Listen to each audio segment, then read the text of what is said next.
wrestling fans. It is time for another edition of The Voice of Wrestling right here on Fight.tv. I'm your host, Chris Cash, alongside Nick Paglino. Jam-packed show coming your way right now. Nick, what's going on, buddy? Not too much. Good to be here on the show. We got a lot to talk about. We had a newsworthy Raw this week. How do you like that? I know it's rare these days. It's so rare. But this week we do have plenty to talk about and very little time to get into it all. And actually, we're really excited because this week we've been trying to get him on for a couple of weeks. We had some things we specifically wanted to talk about with this person.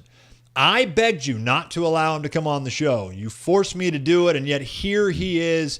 I know our fans will probably be mixed on their response of whether this is a good thing or a bad thing. But guess what returns? Plan B with Kevin Kelly, and it's right now here on The Voice of Wrestling.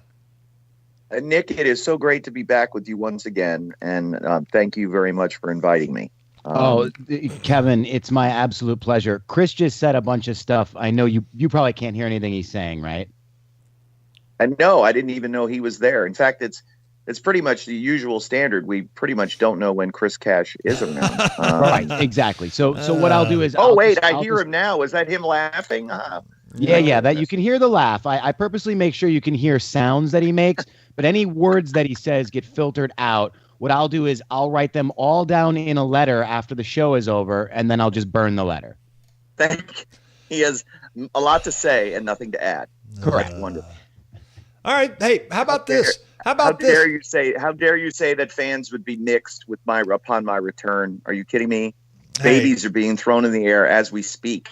You know what? Maybe the Kevin of old, and that's actually what we want to talk about, Kevin, because I do recall, for those that might not know the history, I can probably give it in about 10 seconds here, of Kevin Kelly. I drug him out of the woodwork after he was depressed and lonely and out on, in the cold, on his ass after WWE let him go many, many moons ago. And yet Kevin came on to The Voice of Wrestling for a segment called Plan B, and he did the whole shoot thing that the fans were raving about in those days. And I don't remember the remarks, but I sent out a press release afterward, and The Voice of Wrestling was probably, if you could put it, to terms as far as a timeline goes, put on the map around that time, because Kevin Kelly came on every week there on out. He's been a staple on our show. But that was the old Kevin Kelly, the new wait Kevin. Wait a minute. Where's the "and you're welcome"? How about that part?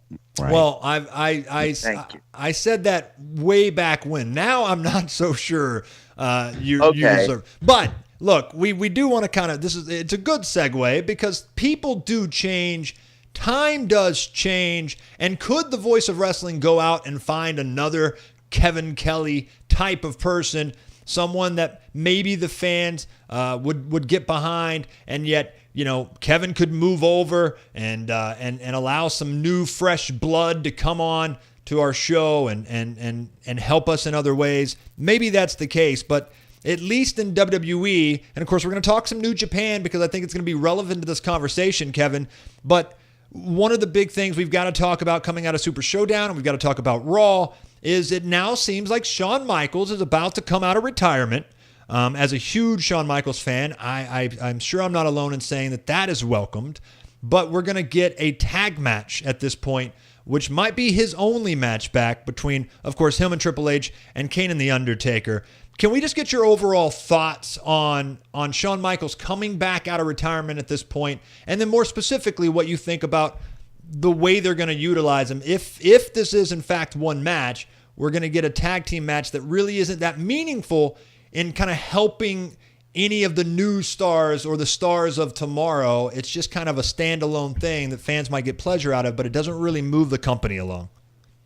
Well, let's look at where it is. And first of all, and if this has been said, I apologize if I'm repeating, anything else, any old ground that's been covered. This isn't the first comeback for Shawn Michaels. We all remember, he was basically done and written off and never coming back. Right. And then all of a sudden his back gets healed and he makes a comeback. And would it be one match? Would it be more? And he wound up sticking around.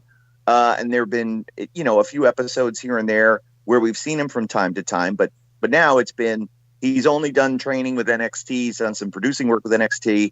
and now the time is right for a comeback. I think it's great, and I think that you kind of view this as, as sort of an all-star game type scenario where you have, a dream match type of thing where you have, those four guys involved.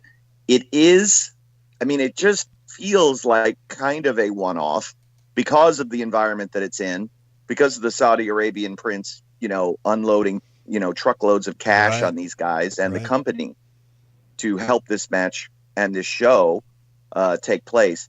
So if it is a one-off, then it's a cool one-off, and it's a good, it's good network content. But if it turned into more, I think that would truly just be up to Shawn. Physically, how is he? We know mentally he's right. He knows what he's doing now, and certainly could figure it away. And it would have to be a different Shawn Michaels, wouldn't it? He's not quite the sexy boy anymore. But he could still be the Heartbreak Kid, but might be the Hip Break Kid.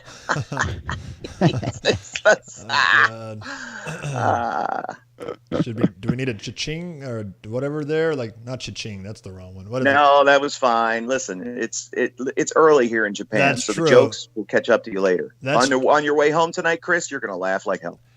Well, what do you think? Yeah, once the time difference works itself out. You've already had all of Tuesday to work on that joke. Right. And we're not finished with Tuesday yet. You're already done with Tuesday. So you actually even already know what happens in the rest of Tuesday. Right. Right. I'm like Biff in Back to the Future. You are. And here's the thing, and Kevin, I agree with you, in terms of HBK coming back, and to me this feels sort of like, you put him in this tag team match, it's testing the waters. How do I feel? What can I do? Am I going to get in the ring? Am I going to, I think a lot of fans have been some fans have been revolting. Why are you going to stick him in the ring with a Triple H and an Undertaker and a Kane? We want to see him with a Daniel Bryan. We want to see him with an AJ Styles. Well, does he know he can do that? He's talked a lot publicly in interviews where he says, look, I'm not the Heartbreak Kid of old. I don't necessarily know if I can get in a ring and hold up against someone like an AJ Styles or a Daniel Bryan. So to me, I think it's a great way of him testing the waters for how he feels. Certainly there's an audience that wants to see this match. So I think it fulfills the fan base expectations. If you're an old school fan, even if you're a current fan and you know these guys, you want to see them. But let me ask you, do you think even if a guy like Shawn Michaels couldn't work the style of an AJ Styles or a Daniel Bryan and have that high flying match, do you think he could still pull off a good story in a match with an AJ Styles or a Daniel Bryan, even if they're in much better physical shape than he is? We could buy a brand new broomstick off the shelves up in the rack at Walmart, put it in the ring with Shawn, and he could get something out of it. Yes. There you go. He's amazing and marvelous and could work with anybody in any situation for any length of time. What this is, and many times, and you guys probably know this, but a lot of times you might see on the independent scene, a promoter will have somebody invest some money in a show, and they will say, "I want a specific match. I would like to see A versus B." Right. And that they pay for A versus B. I think that might be kind of the scenario here. I don't know the particulars, but from the indication I'm getting, it's like this is what they wanted to see, so this is what they're going to get. And the money was certainly there for everybody to say, "Oh, okay, I could do this." Right. But in a WrestleMania situation, could you see a Shawn Michaels versus insert name here? Hell yes, absolutely, and it would be wonderful, marvelous, brilliant, because everybody on the main roster side is good enough to be able to have that type of match with Shawn. They're not racing guys through developmental anymore. It's, pretty much they've got an experienced crew that has been there for a while now. So yeah, it could work. It'll be win-win either way. And it's interesting. And I think that's something that a lot of the fans anyway, that are maybe criticizing this or a little disappointed in that this is what we're going to get. That's the part they're not taking, into consideration. Had it not been for Saudi Arabia, and as you mentioned, the truckloads of cash that they're putting into WWE, and of course for their product. I think last week or the week before, Nick even mentioned something that there was a report that came out that they wanted. Who was it, Nick? Like Yokozuna and that's the thing. I mean, and that goes to the point that Kevin made about what they want. You know, we know that Saudi Arabia has a very dated view of professional wrestling. Sure. When the first Greatest Royal Rumble event came around, they had requested the Ultimate Warrior and Yokozuna to be there. And I mean, it goes to show you how up to date they are on the product. So wanting the guys like the Undertakers and the Shawn Michaels and the Triple H's, you know, that's sort of where their memory is of pro wrestling. So they want that nostalgia match. It works for them. It might work for their fan base, depending on how, you know, how used to the current product they are, or how used to the product they were back in Shawn Michaels' heyday. But you know, then going beyond that, though, that's the real question. What about the WrestleManias, the Royal Rumbles, and what Shawn Michaels does there? But it is interesting to note, and you know, I don't know what you think here, Kevin, but it seems like to me, if there was no Saudi Arabia, there would be no Shawn Michaels back in a WWE ring. Or do you disagree with that? I can't say. On the surface, you would say, well, yeah, you're probably right, but I think that there's always a creative idea that's being floated around for a Vince favorite. And let's remember, the writers are always there to not produce great television content, but they're there to get over with Vince, to make Vince laugh, to not get fired today. Sure. So they know what will tickle Vince and what will amuse him in a given situation at a given time, and therefore they will pitch whatever that is. If it's fart jokes, if it's bootios, if it's woman being put through a table, if it's Shawn Michaels, it depends on which way the wind blows. So yeah, it could have happened, and at some point, because he was in the system, he's there. They see him all the time, not all the time in NXT, but he comes in and out, and has been working with a lot of the guys, and he's been providing feedback. He's gone on the road, he's produced shows, so he's been in the mix. So it's probably not as unlikely as one might think, given that it's Shawn Michaels and so much time has passed in between in-ring appearances. Kevin, I know we don't have a whole lot of time with you. You're just starting your day there in Japan. I want to bring New Japan and everything into a conversation that Nick and I were kind of saving for you this week as well. It kind of a good segue as well, because The Undertaker recently did an interview. Kind of a candid interview with like a pastor somewhere, and Nick might have a little bit more of the details of some of the things that he talked about, but it was overall talking about basically wrestling versus entertainment somewhat, and the fact that some of these kids coming up these days aren't going to be around to have the longevity that obviously Shawn Michaels or The Undertaker especially, even a Triple H has had. And because it's kind of all about the wrestling and trying to outdo themselves. And now this has been a question going on for many, many years. And I think the landscape has changed, certainly since we started VLW 15, 16 years ago, certainly since we talked about this. The idea of what percentage of pro wrestling versus entertainment, or sizzle versus steak, as Jim Ross has put it. I know we've had these conversations before, but we haven't had it in a while. And Undertaker's interview kind of brought this back to the forefront. And with New Japan and the fact that y'all found a good niche there, for us Americans, though, I don't want to insult it by saying y'all don't have stars, but you certainly have in-ring wrestling that gets over on the surface, on paper, by itself, whereas there's still a big significant amount of wrestling fans, in my opinion, that would choose a superstar or a good character over wrestling all day, every day, twice on Sunday. So talk about kind of, not necessarily the Undertaker's comments, just kind of sparking this conversation. And then, of course, how you compare what New Japan does versus what we see in WWE these days, where it seems like they really haven't found the direction they want to go in as far as that cross between entertainment and pro wrestling with NXT and Triple H. It seems like they're pushing the wrestlers. And then, of course, you still need to build stars, which is what they're clearly doing with a guy like Roman Reigns. So how do you kind of compare those two, and what do you make light of kind of the topic that the Undertaker has brought back up? Well, it's actually at the center of the main event story for Wrestle Kingdom, between Kenny Omega and Hiroshi Tanahashi. It came to light recently. The Tanahashi, who does a podcast over here, was critical of Omega's style and said that it lacked subtlety, or I'm trying to remember what it was. And Omega took great offense to that. That what Tanahashi's view of what wrestling is differs greatly from what Omega's view of what wrestling is. Right.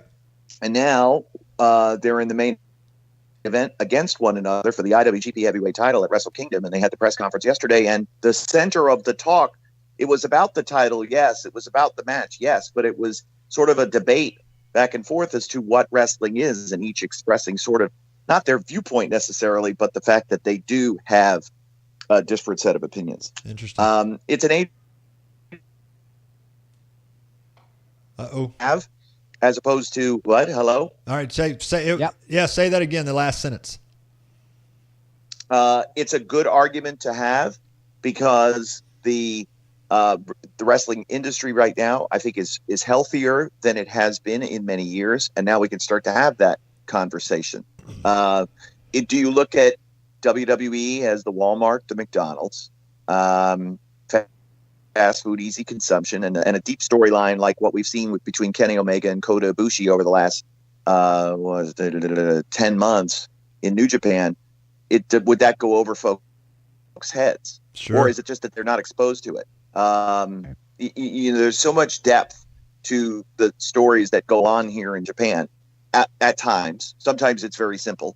But when you've got a deep storyline like Omega and Ibushi, you can't say, well, New Japan doesn't have storylines and they don't have character development. They don't have things like that. Well, you don't watch because we've got in the main event storyline. That's what this is all about.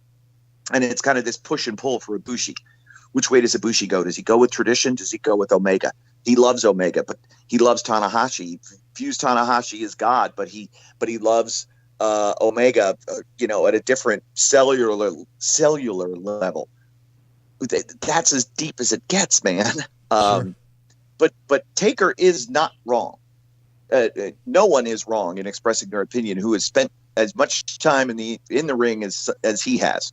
And it's great advice. And I think everybody does need to find that common ground. When I started 28 years ago, the thought process was burn yourself out in your 20s and break your body down until you learn how to work in your 30s, and then you'll get hired. So right. Make all the mistakes when you're young and dumb, and you still can't. Okay. Right. A good example is probably a guy like a Hulk Hogan, who I think a lot of people forget. This is a guy who really was technically wrestling when he was in Japan, before the Hulkamania days. Then he came to the States and he discovered Hulkamania and discovered, hey, look, I don't have to work so hard in order to get myself over. And I think, though, the genesis of the Undertaker's comments and Chris Jericho, and it's actually coincidental that we're talking about Chris Jericho now because he just made his return to New Japan at King of Pro Wrestling. Chris Jericho said something similar a few months ago during his podcast where they were talking more so about career longevity. And Chris Jericho brought up Will Ospreay and said, that he has gone to him and said, look, man, you've got to stop doing what you're doing. You're going to kill yourself. Or if you don't kill yourself, you're not going to be your career's not going to be around in 5 years because of injuries. And I think the Jericho and Undertaker comments were more specific to the longevity that someone will have. Here's a guy in the Undertaker who's probably wrestled longer than anybody in the world. And he's attributing that success, that longevity, to character development and a great character. Chris Jericho, people went nuts. His actual quote was, great matches don't matter. Characters are the only thing that matter. Now, I don't necessarily know if I agree with that in such a black and white way. But I think, again, he's talking more about if you want that long career and what are people going to remember.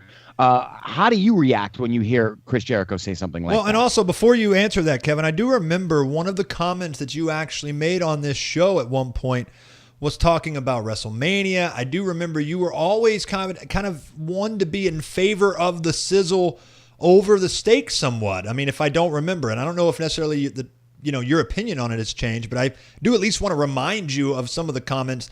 I don't remember them all, yeah. but I know you at least were a big advocate of storyline and character progression. Yeah, of course, in the absence of story in that era of WWE, that was what fans were craving. We hear that all the time. We hear that on the local level. Fans want long-term story development, even with the local guys that they see at the Armory every month. That's what they want. Jericho's not wrong at all. And where you have to find the balance is the blend of the athleticism versus the story and the longevity and the career. It is a risk to take even the most basic fall in wrestling and a body slam and a suplex and a whatever. Moves that might just seem commonplace are risky. Sure. And so we need to remember that. Now, of course, there is greater risk with the greater height or whatever, or landing on the neck, things like that. So you do have to manage those things. And I think enough people have voiced that, but there is a bigger audience for what WWE does than there is for New Japan. Sure. And the numbers bear that out. So does that mean that New Japan, in order to have that audience of that size, do they need to change their style of wrestling to mimic WWE? Or do they just need to keep working to get on that platform to eventually get to that point? You know what I mean? Yep. Yeah. I think if they change, it's not going to change the numbers. It's not going to change the audience size. But you cannot argue with the fact that the style of WWE, even though they've had a large number of injuries as well, because it is wrestling, I think that their style, because of the numbers and the money, you say, well, that would probably be the direction to go. The memorable characters. People remember Shawn Michaels and The Undertaker. And that's the reason why we had this conversation. That's why the Saudi Arabian prince is dumping billions of dollars or tens of millions of dollars into the WWE coffers, because they remember the characters. They can't remember a specific match. They wanted Yokozuna. They wanted the Ultimate Warrior because they remember the characters. Well, and speaking of, before we let you go, kind of one final wrap-up way to discuss this conversation is, I think The Rock was brought up, and I think I heard a $20 million payday for him as the WWE champion or Universal champion or some type of champion was another name that they threw out, another situation that Saudi Arabia threw out. And let's, kind of as we talk about this conversation, you think about the guy like The Rock, probably besides maybe a Steve Austin, maybe a Hulk Hogan, maybe someone would argue Ric Flair, but I think for different reasons. There's three guys that I think, maybe a John Cena, I guess, could be thrown in there too, but there's three or four. You can list them on one hand. If you were starting a wrestling federation of your own, as far as like who would you choose? And when you think about the guy like The Rock, who, Kevin, you obviously had so many amazing moments with someone like him. By today's standards, there's fans nowadays, Kevin, that think The Rock doesn't know how to wrestle. Like, I mean, it's insane, some of the comments that I've seen of people that are so dead, like set on Daniel Bryan or a Ricochet and all these guys that are coming up from NXT and kind of this new shift and this new movement in pro wrestling.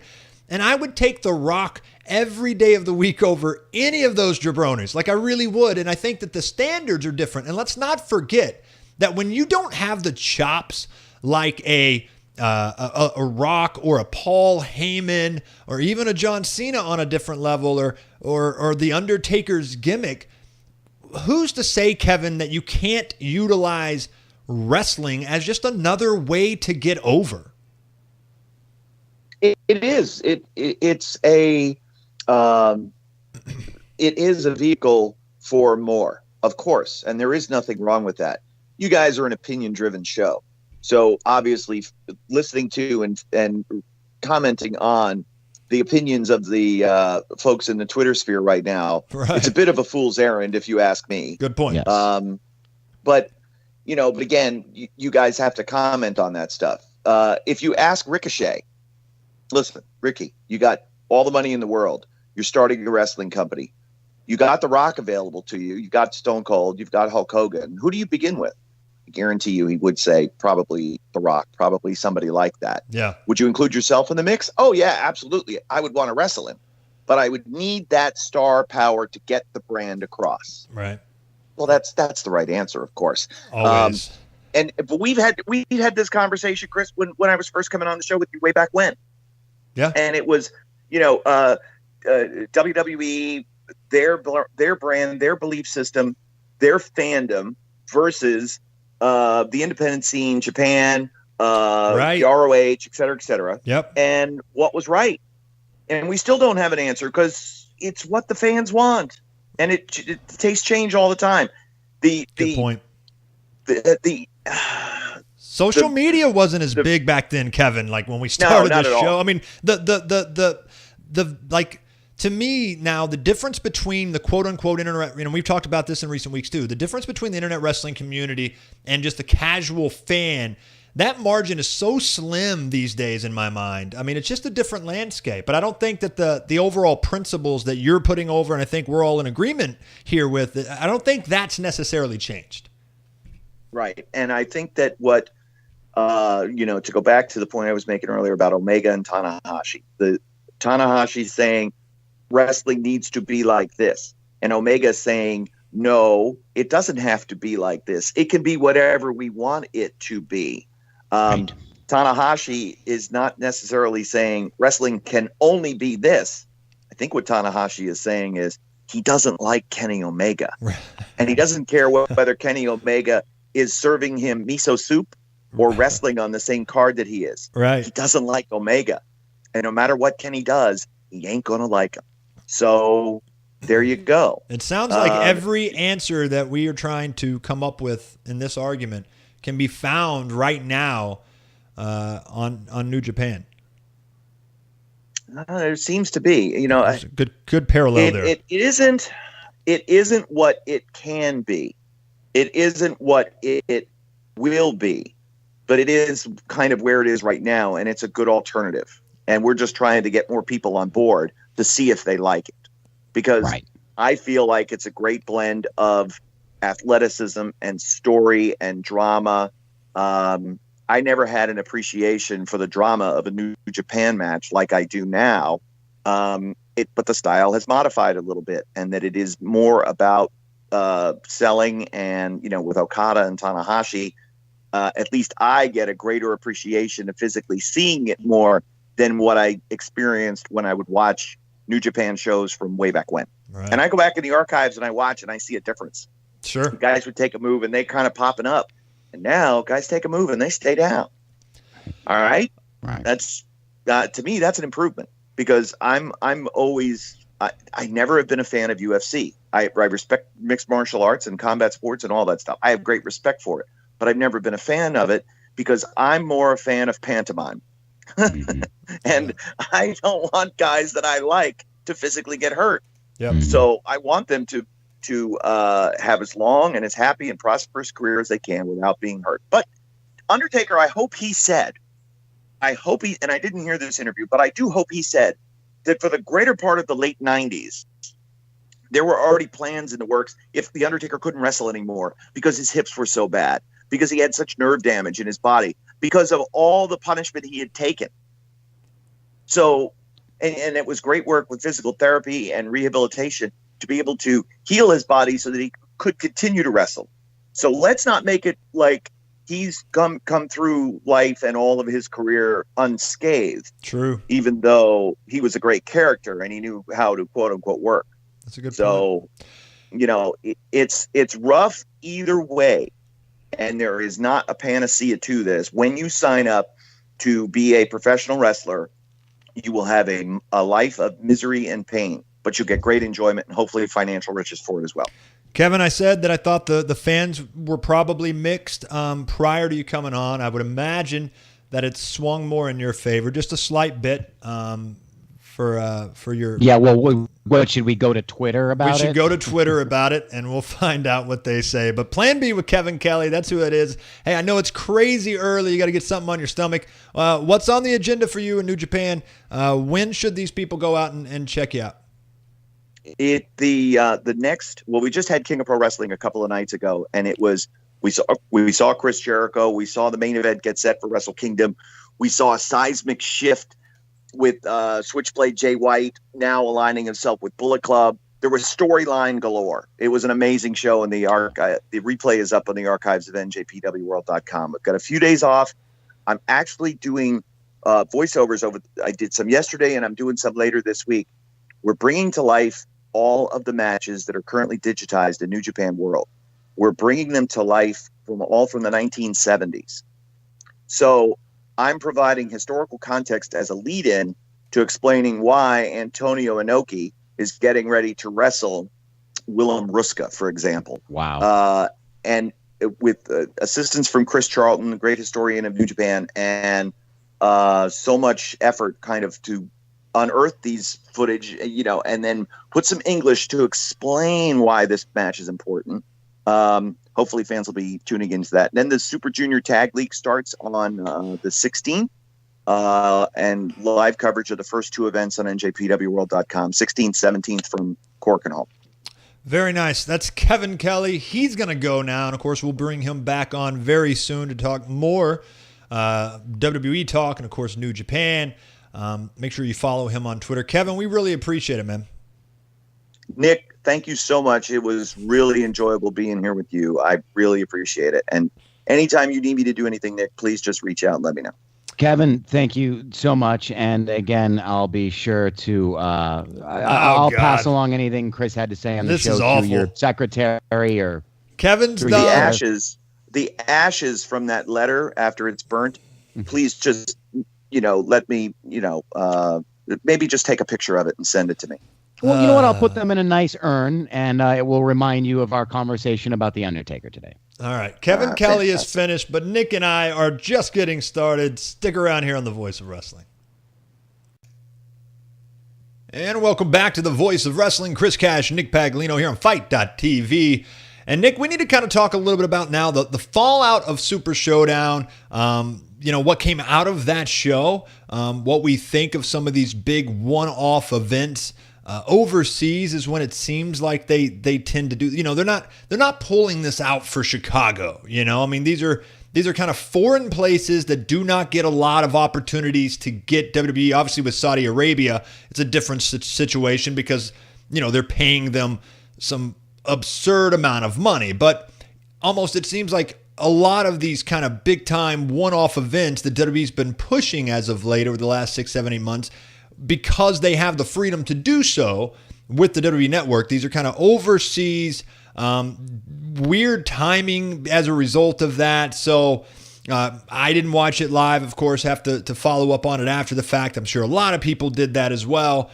But let's talk about this, the content of the show and then the fallout, because this week on Raw, as we discussed a little bit of that stuff earlier, but the fallout, it's at least somewhat newsworthy. This has been the first time where it seemed like damn near every segment on Raw was some sort of follow-up from the night before, and it prolonged or furthered some sort of story. Now, as of this taping, we haven't seen SmackDown to see how they're going to go, but certainly on the Raw side of things, we had some swerves, some heel turns, not just one. And these are not your big-time Dean Ambrose turns just yet. These are kind of in the mid-card, Nick, and that's where you and I have argued so much lately that WWE just doesn't spend a lot of time on.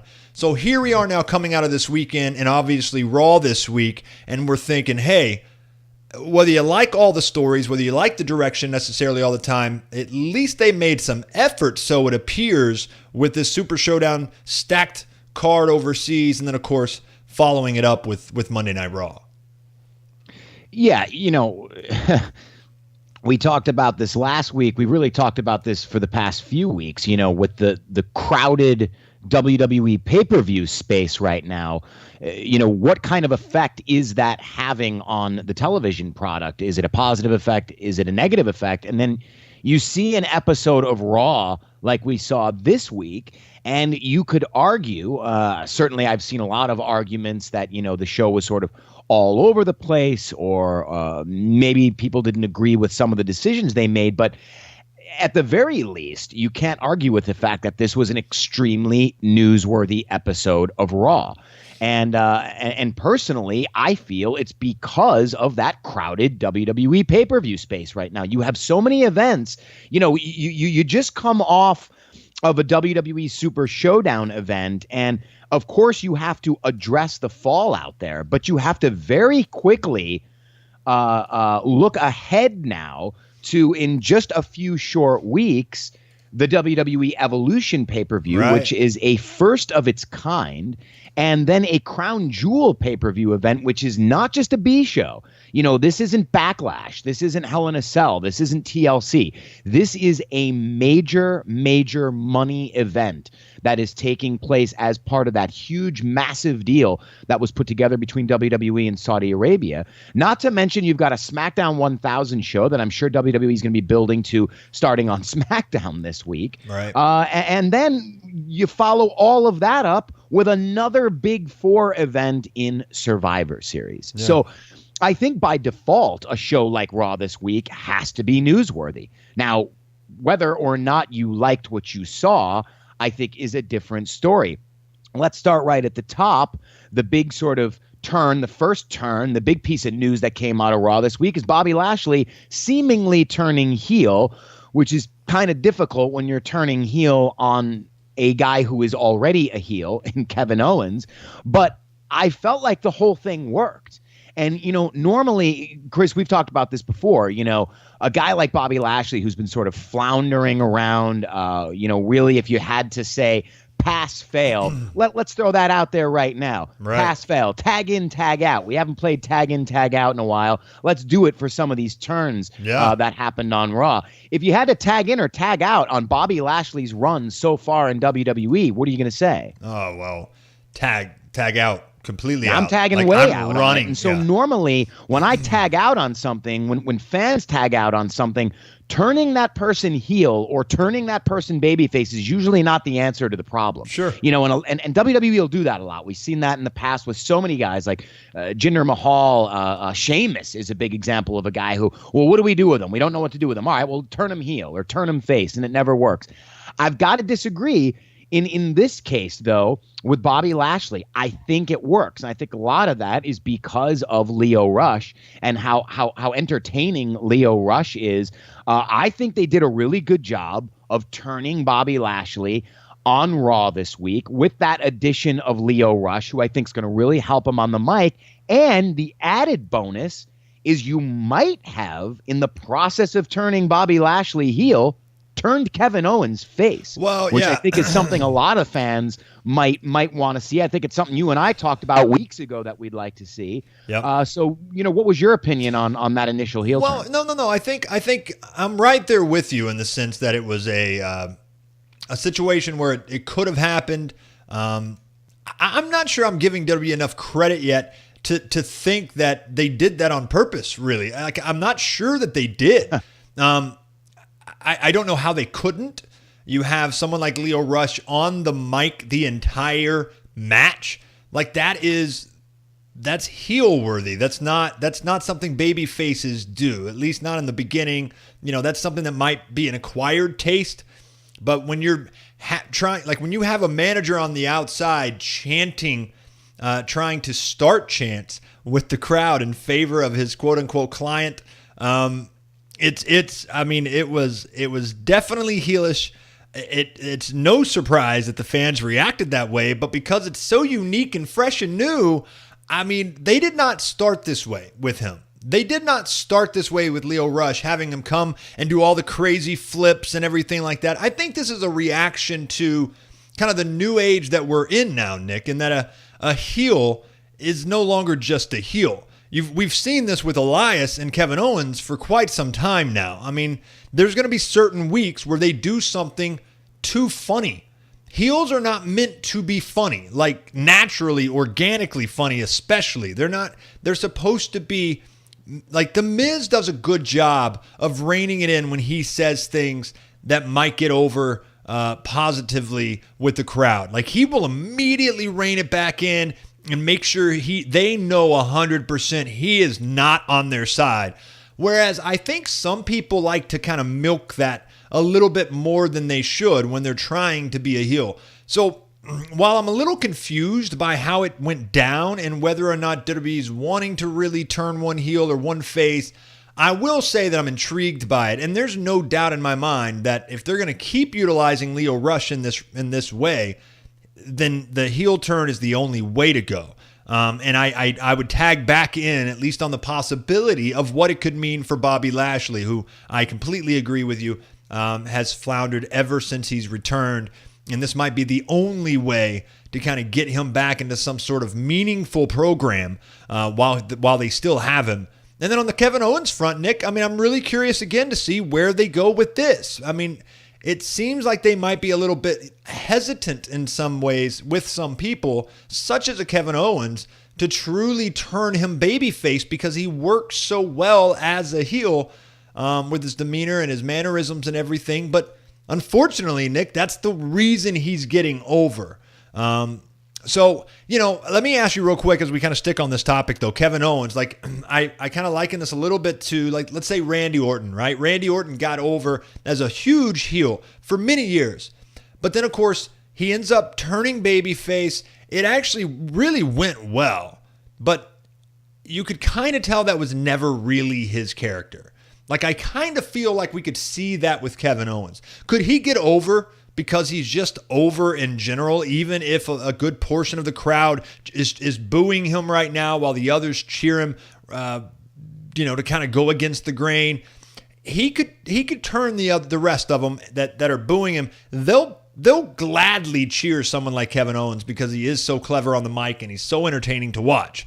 But he seems like the type of guy that might not really settle well within himself into that type of role, and it seems like Randy Orton never really did, which is why I don't think Randy Orton as a babyface ever truly elevated to the point that he could have. Does that make sense? I mean, do you kind of feel that way? Yeah, it makes 100% sense. And I think the reason why is because it is a classic case, and I really hope this doesn't happen with a guy like Kevin Owens. It's a classic case of trying to force that what is it, a square peg into a round circle or vice versa. It's taking someone who might be naturally gifted as a certain kind of babyface, but forcing him to play the cookie cutter babyface role that WWE wants him to play. Babyfaces in WWE are superhero-like. They're invincible. They're funny. They're charming.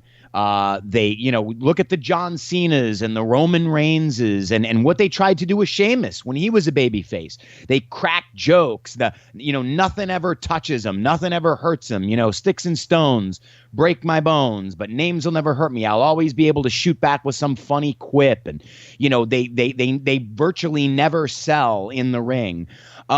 That might not be the route to go with Kevin Owens. I could see Kevin Owens being sort of that smug babyface. He's got such a great gift of gab. Like you said, he's so clever on the mic and he's a fantastic wrestler. Let the guy go in the ring. Let him wrestle the way he's been wrestling. He's been having great matches even as a heel. So I think sort of leave that intact. But let this guy kind of be a loose cannon. Let him be his own thing. Let him use his own wit and his own sense of humor. And the fact that he can really, you want to go toe-to-toe with Kevin Owens on the mic, no one's really going to beat that guy. Let him shoot people down on the mic.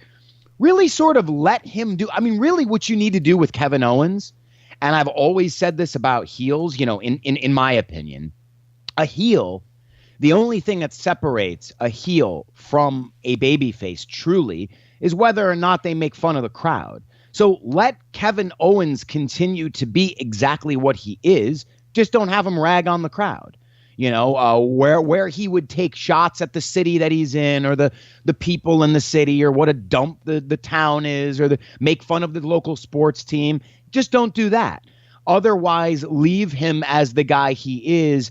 And I think the fans will love him. The problem is, I don't think WWE will do that. If they turn him babyface, I think they're going to try to make him that cookie cutter babyface. Do you get the impression though that maybe the only reason why they wouldn't go in that direction is because of Kevin Owens' look? You know, he doesn't have the superhero look. True. He's not the John Cena, the Roman Reigns, the big, tall, muscular frame. Maybe that would force WWE to look at him as a different kind of babyface, which is what I hope they would do, and not just make him that stereotypical superhero babyface.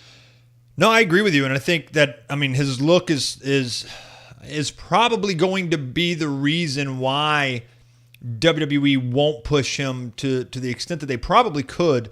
You know, Kevin Owens has been a guy that's been in the news as far as someone that's been in the doghouse before. I think he struggles with his place on the card.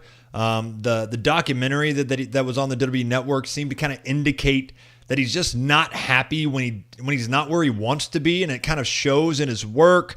I mean, he takes it so serious, and I think, right. As it could be, I don't know him personally, so maybe he's as arrogant as they come. I don't know, but there's no doubt if you watch the documentary and things that you can still get kind of some sort of raw feel of the person from watching, that he's a very confident person. He believes he's as good as anybody else out there. And look, I'm not going to say Kevin Owens isn't as good as anybody out there. He is. I think he is. I have been impressed ever since he stepped onto the scene, and I think that he could go as far as he's given the opportunity to go. But he's a guy that when things aren't going his way creatively, when he's not at the top of the card, hell, he said it himself. I mean, he's a guy that he'll shut down a little bit, and he'll just go through the motions. Right now, it's hard to say really what he's doing. If he's kind of going through one of those ruts, or if he's not. I don't know how happy he is with his position. I would imagine that he's at least happy that he's being utilized on Raw versus being unutilized or kind of floundering over on SmackDown. But I think this is going to be an indicator of kind of what they think of Kevin Owens, because the crowd certainly got behind him this week. Lio Rush did that job. And I think that if they decide to go forward with an actual transition, then yeah, the looks, any backstage heat or lack thereof, all of that's going to be kind of shown through over these next, the next couple of months to find out. But here's the big question that I've got though, Nick, and this kind of gets into, bringing anybody into the discussion that you want to. It's just, where does he go? The top of the card right now is pretty full. I remember, though, when I thought wrestling was as red hot as ever, we had things where there was 3 or 4 or 5 guys at any given time really challenging for a title. And at the top of the card, we kind of know who those guys are. But then when you look at your secondary titles and stuff, at least on the Raw side, you've really got the Intercontinental Championship. And I think that's where he needs to go. But it depends on if that's where they're going to take him. And if it's not there, then where? Because unfortunately, as long as you've got the Shield versus Braun Strowman, Dolph Ziggler, Drew McIntyre, then you've got the Intercontinental title kind of held up in that program too. And it's not allowing, again, maybe this stuff that we'll talk about a little bit more with Dean walking off, maybe the Shield isn't going to absolve completely, but maybe it's going to allow them to start forming some, separate identities again. So that way, someone like Kevin Owens can actually benefit with a program with, Seth Rollins, maybe a Dean Ambrose, maybe even a Dolph Ziggler. There's plenty of guys, or Drew McIntyre if that's the way you want to go. But there's several guys that I feel like are ready. Elias is ready. Bobby Lashley might fit well into that mold, into that category for a little while. So where does Kevin Owens go? Even with kind of a fresh start in a babyface turn. It's a great question. I at least think that it's a new kind of, it's an interesting kind of babyface. Well, they have the potential to create an interesting kind of babyface. Even if Kevin Owens is someone who, as a babyface, does end up getting pushed up into the main event picture, I would love to see that for a company that is trying so many firsts right now and is doing so many historical things with an Evolution pay-per-view coming up, why not break that mold of a typical leading man that WWE usually always pushes in the Roman Reigns, in the even a Braun Strowman who's a giant? Why not sort of break that mold a little bit and give that role to someone like a Kevin Owens? Sure. I hesitate to believe that they'll do that. So yes, it does. But what it does do, turning him babyface, is it gives him that opportunity now to work with guys in a babyface role who he's always been used to working with as the heel. So it can even take matchups that he's already had and feuds that he's already had and make them fresh, even if they're the same matchups, the same feuds, because now he's a babyface. So yes, where does he go? Where would I like to see him go? I'd like to see him go straight to the top. I think there is room for a babyface Kevin Owens at the top. I think it will be utterly fresh in WWE.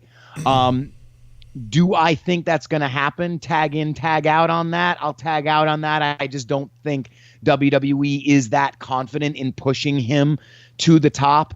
It could just be persistent views that they have, that a Vince McMahon has, traditional views that Vince McMahon has for what a babyface or what a top babyface should be in WWE. Certainly they didn't have a problem pushing him to the top as Universal Champion when he was a heel.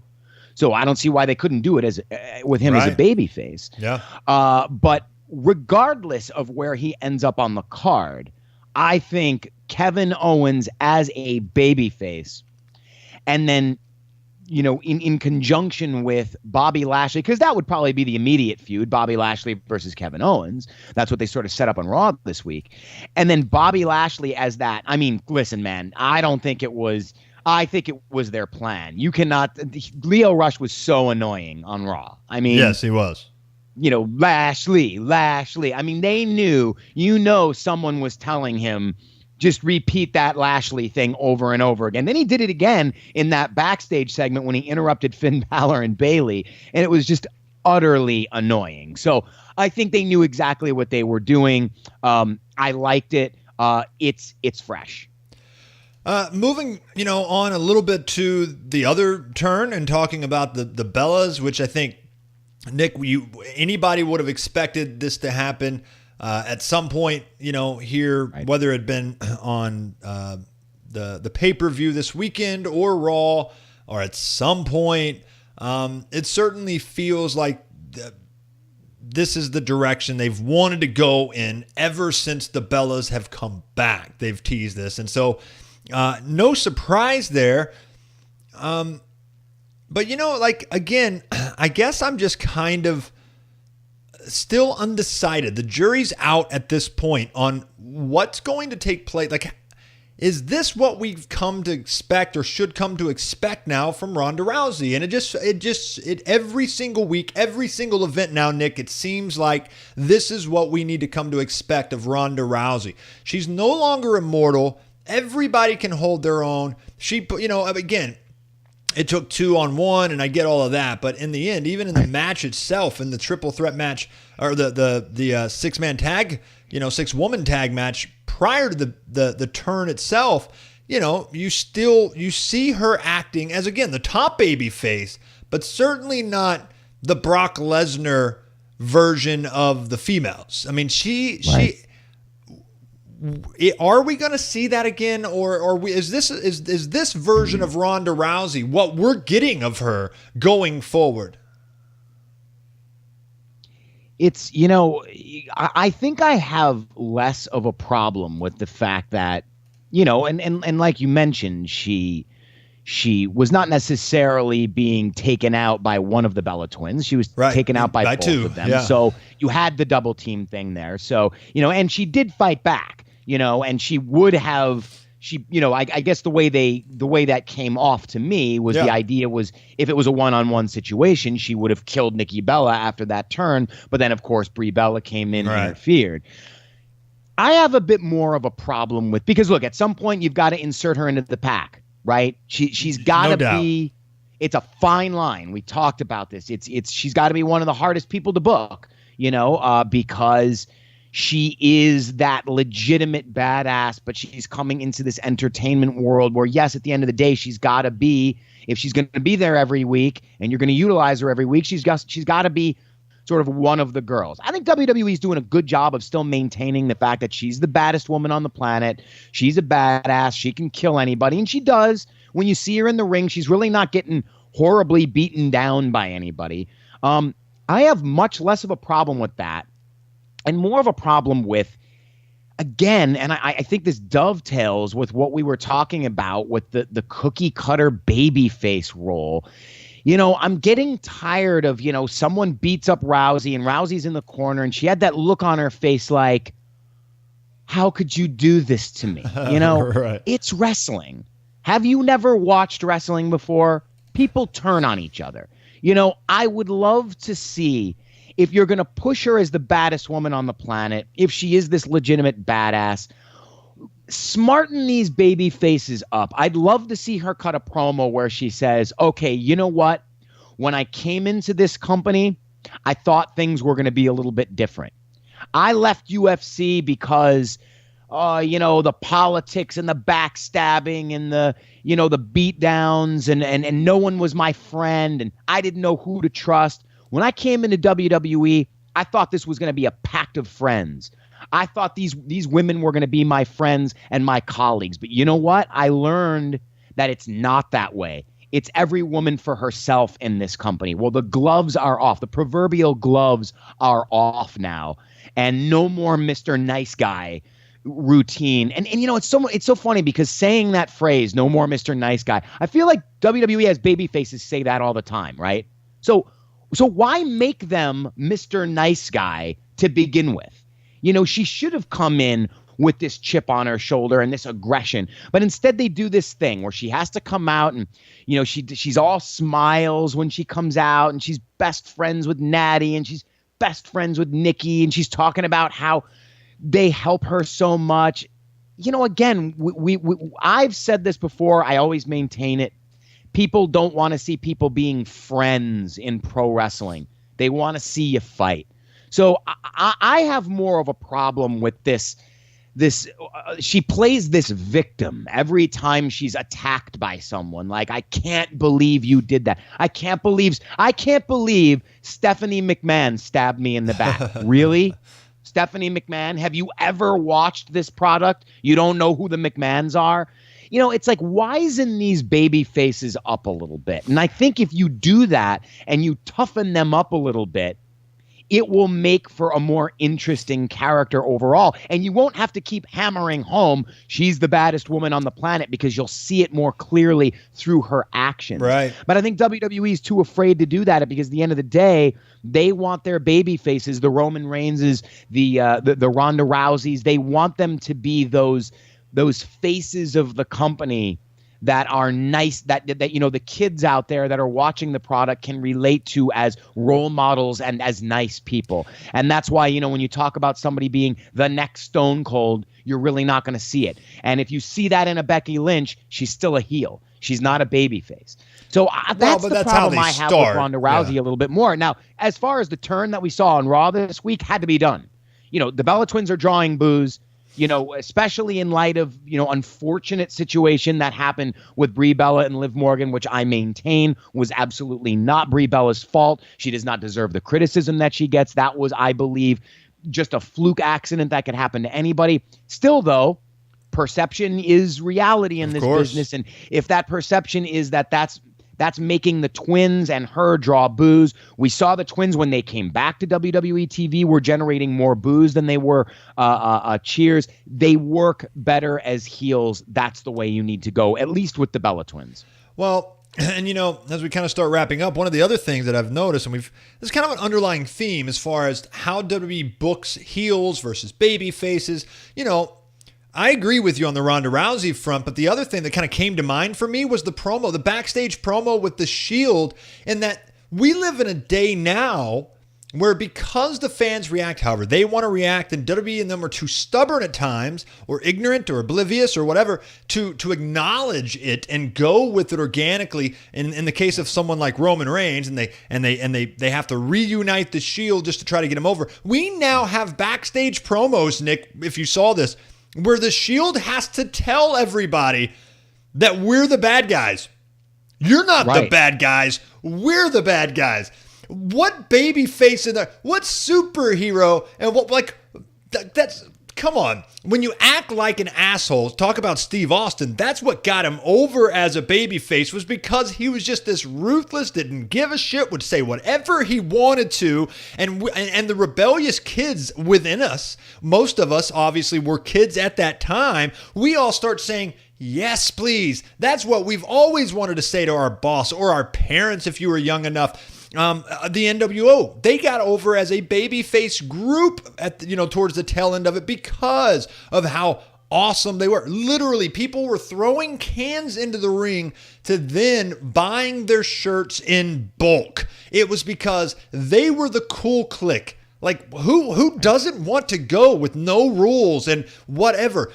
Never could you have ever imagined Steve Austin looking into the camera and saying, in case you didn't know, I'm the bad guy. I'm not, all you people cheering me, that's not how it's supposed to go. I'm the bad one in this. I'm not the good guy. Like, get out of here. That's, to me, that is truly the definition of what's wrong right now, Nick, with WWE creative. And by the way, I want to still, with all that said, give 2 thumbs up to this past week's Raw, because I was surprised by how many surprises and turns and creativity that went into it. It may not have always been perfect creativity or great creativity, but at least it was creativity nonetheless, and it was much better. It was certainly a kick in the ass that the show needed, right? Yeah, it was so much better than the normal like 2 hours of filler garbage that they give us every week. That's so predictable and everything. It was just that much better. But it's still kind of the epitome of what we're talking about when it comes to how to build legitimate stars, Nick. And that's not the way to do it. It came off as awkward. I'm just like, oh God, this feels desperate, Nick. Mm-hmm. Your final thoughts on it? Without a doubt, and again, it's that idea of, well, this is how we do things. This is how our characters are. So we're going to sort of force you into that role.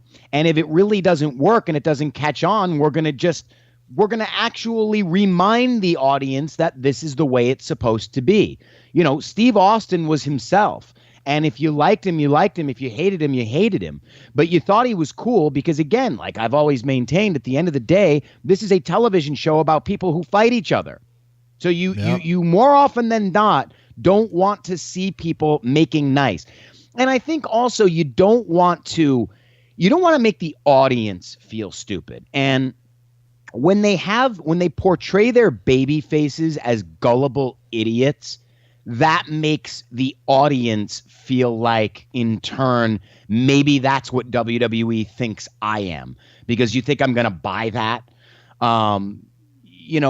So yeah, let it happen organically. But moreover, don't tell me what something is. Don't tell me someone is the bad guy. Don't tell me Ronda Rousey is the baddest woman on the planet. Let me see that happen. And why did she get that moniker in in UFC? Because she legitimately was a badass. Yep. That's why. Steve Austin was cool. Like you said, the NWO, people hurling garbage. It's not because they came out and said, hey, guys, this is what we are now. They showed you what they were in their actions, and then you loved it or you hated it and you reacted organically. Yep. And so, again, it's one of the reasons why I don't like when WWE just willy-nilly turns someone babyface or heel. But I think where I'm going to agree with you on Raw this week, and in that I do believe at the end of the day it was a successful show, is that things felt more organic. Organically, I think the pairing of Bobby Lashley and Lio Rush works. Organically, I think Kevin Owens is trending towards being a babyface. Organically, I think the Bella Twins need to be heels. And I do like the fact that they are teasing that inevitable breakup of either the Shield or Braun Strowman's group, or maybe both groups, because at the end of the day, I don't want to see those groups remain together for, the next 2 to 3 years. I think those guys sort of breaking off and going in their own direction needs to happen. I don't want to say it needs to happen tomorrow, but it needs to happen a little sooner rather than later. So I think overall, Raw trended in the right direction this week. I agree. And on a final note, kind of along those lines, I'm not going to say organically that this needed to happen, but I do understand the reason behind it. But welcome back, Lita. We all knew it was coming, that she was going to be involved in this all-women's Evolution pay-per-view.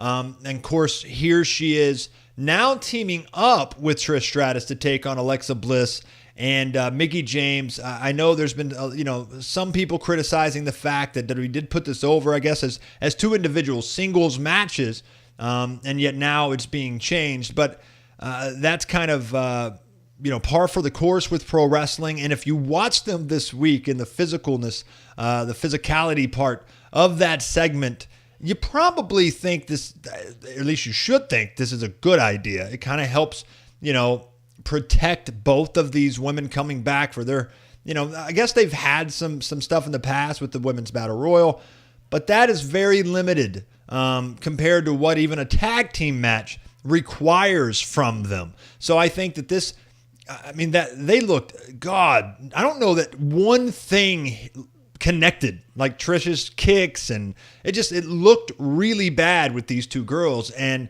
that's to be expected. So I'm not pissed about that. Right. I'm still very much looking forward to this match, Nick, and I think I'm probably more now looking forward to a tag match here between the four of these girls rather than two individual matches that both might not be train wrecks, but they certainly wouldn't live up to the standards of any four of them. So I'm sure this is much to do with WWE powers that be understanding their limitations at this point and them needing kind of that protection, and the women's themselves. The women themselves probably saying, let's go this. I am more comfortable with this. I could see that being a part of it as well, but definitely looking forward to it nonetheless. No, 100%, and again, just to make sure we're, I'm clear, and I think we sort of agree here, this is not in any way a knock on the talents of Lita or Trish Stratus. The bottom line is there is ring rust. No ring doubt. rust is a real thing. Yeah. Otherwise, there would be no phrase. Sure. And they haven't been out of the ring for 6 months.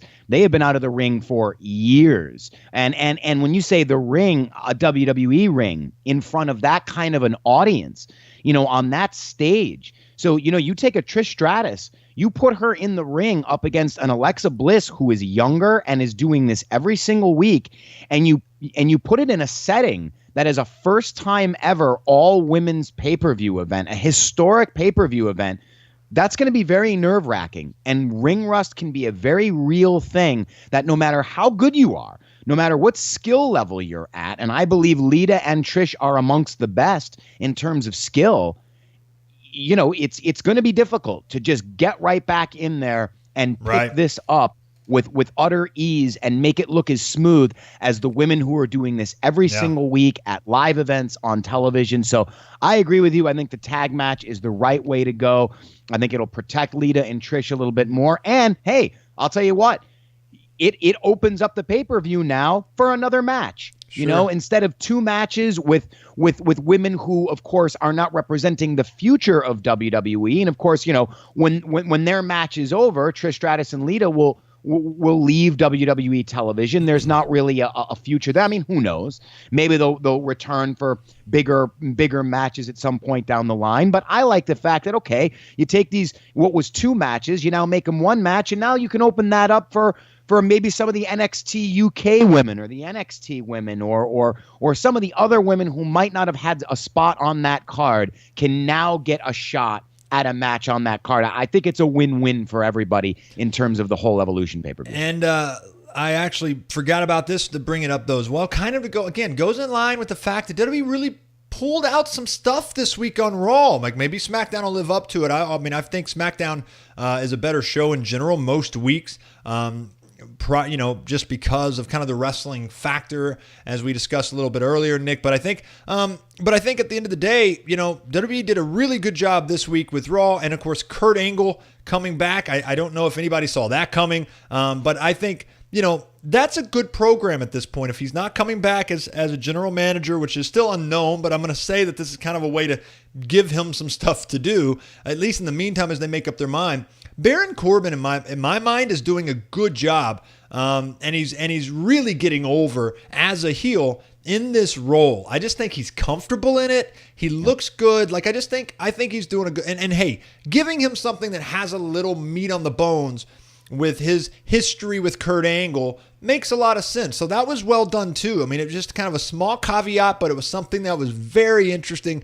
And Kurt Angle looked great. I mean, he really did. He looked so good. And once you realize what it was, then you kind of said, all right, now just pull the mask off already. But it was still really well done. He looked chipper in that costume. Like, he needs to take he was doing a great job when he was doing his flips and all the conquistador moves. Yeah. I mean, he did a great job. Good. I mean, it shows that there's still some life in Kurt Angle. So congratulations for that as well. That's going to be the World Cup tournament thing that they're putting on there. John Cena, Kurt Angle, now the first two contestants. And so that's going to be an interesting story heading forward. This is kind of, they're finding some ways to give everybody something to do. So as we've talked about this for weeks now, Nick, as far as the saturation of pay-per-views and kind of the overexposure to those types of events that we've had as fans, it's like it should be a positive thing. It really should be. It should give everybody,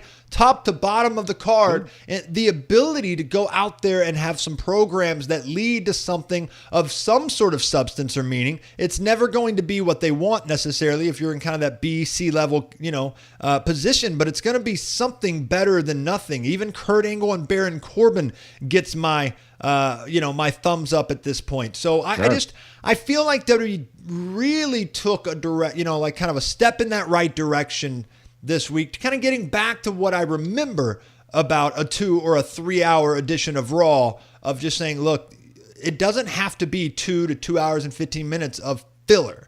And that's what it had been all the way up. And look, I'm not saying that 3 hours was just compelling television, because it wasn't. Even their swerves are nothing like the swerves of what we remember, Nick, growing up and, of course, wrestling at its all-time peak. But it was still better than the alternative, what we have been getting, and it seemed like WWE was trying to make that effort. Absolutely. And, I'm not going to, of course, anytime they try something like they did on Raw, it's going to get the instant criticism. I'm going to save the criticism to see where this goes. I give them credit for really trying to make as much as they can in a 3 hour show have substance and mean something, right? And not just be ridiculous, not just be complete fluff, or, oh, okay, it's this segment, I can fast forward through this, or I don't need to watch this because it won't mean anything. They tried to make me want to have to watch every segment on that show on Raw. So kudos to them for trying that on Raw. Here's to hoping that they will continue those pushes with those guys and really follow through, especially with the guys like the Bobby Lashleys and the Kevin Owens and even the Finn Balors and the Baron Corbins, who they tend to drop the ball with time. And, maybe not so much Kevin Owens, but he's entering new territory. That's, it seems like now. Looks like maybe he's entering a new direction. Let's hope they really keep that fire lit under these guys, keep the ball up in the air with these guys, and don't let them